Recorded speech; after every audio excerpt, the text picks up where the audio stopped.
Everyone, today we're going to be looking at how to get molecules into PyMOL and then save them to the correct file type so that you can use them for your 3D printing. I'm going to start off by going to the Blackboard page and going to Course Content, down to General Resources, PyMOL, and then I've put this PyMOL 3D printing files. Go ahead and click that.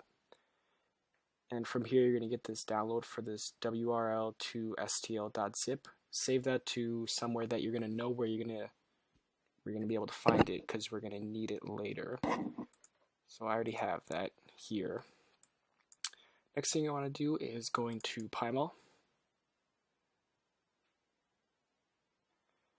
And once this opens, this is the window that you're going to be greeted with on whatever operating system you're on. And the first thing we're going to do is get the protein or molecule of interest that you want. So to do that, we're going to type in fetch and then type in the PDB code that you're going to be using, or if for some reason you downloaded the PDB or whatever kind of supported file beforehand, you can go ahead and drag and drop it into this black window here. Otherwise, we're just going to do this. So here is the protein that we want to 3D print. And whatever you want it to print as, you're going to have to put it in that structure beforehand. So right now we have a cartoon ribbon, but if we wanted it to be spheres, we can do that, and we can then print this out. But we're going to look at it in the cartoon form. So if this is it, and you just want these two things together, we can start off. What you're going to come up here to do is, so this is where you're going to need to know where this file is here. So if you find this file, you're going to type into this up here, cd space, and then drag this file into here, and you'll get something that'll look like this, probably with your name. And then click enter, and then it should say you're now in wherever this folder is. And then all you have to do from there is open up where you just dragged. And inside here you'll see a bunch of different things. All you need to do is type in run, and then whatever operating system you're on, Mac or Windows, just drag your appropriate one also into this bar. So I'm running on a Mac right now, so I'll do that, and then just click enter. And then you'll see something, your model here .wrl. Just wait, this is still running in the background here. Just give it a second.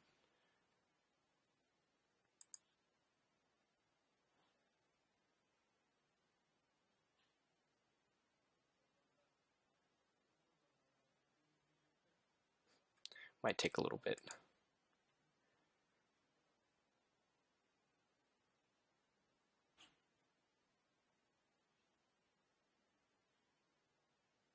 Okay, and then when you see the same name but a .stl, this is the one that you're going to want.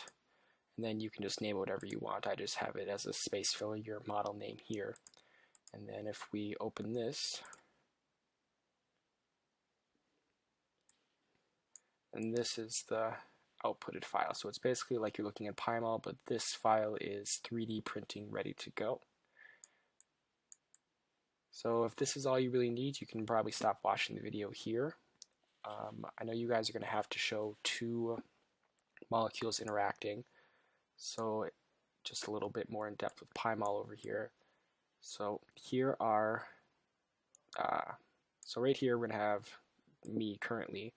I have GD protein, and then I have a fab of an antibody here. So if we're going to want to separate these two things, you can. There's a couple different ways you can do this. I'll go over a couple different ways.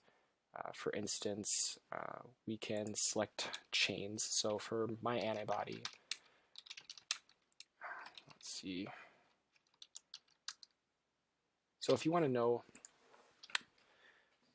what chains are in, so the different chains of your proteins here, you can do git chains, and then so this command right here, git change 3w9e, if you type that in, it'll tell you all the different chains that exist inside of your structure.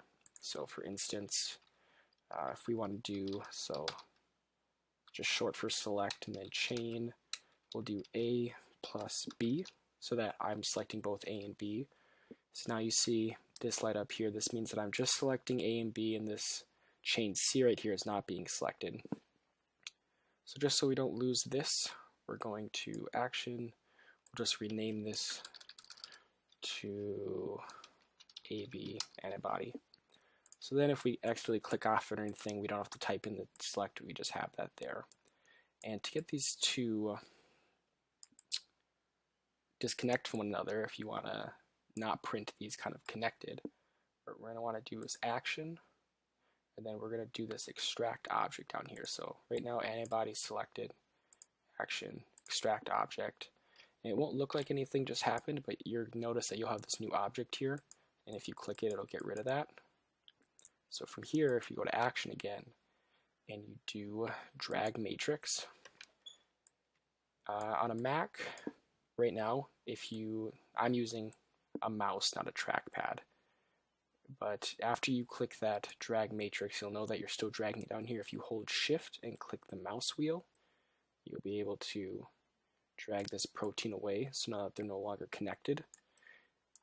And then to be able to print these separated like this, you're just going to go through the exact same thing. You'll type in the whole run, and then you'll drag your whatever operating system's corresponding one, Mac or Windows, up into here, click enter, and you'll get the exact same thing, except instead of a file that looks like this with these two together, you'll get one that looks exactly like this with them apart, and then that'll also be printer ready. If you have any other questions, just let me know, or if you want me to explain something further, just don't be afraid to ask.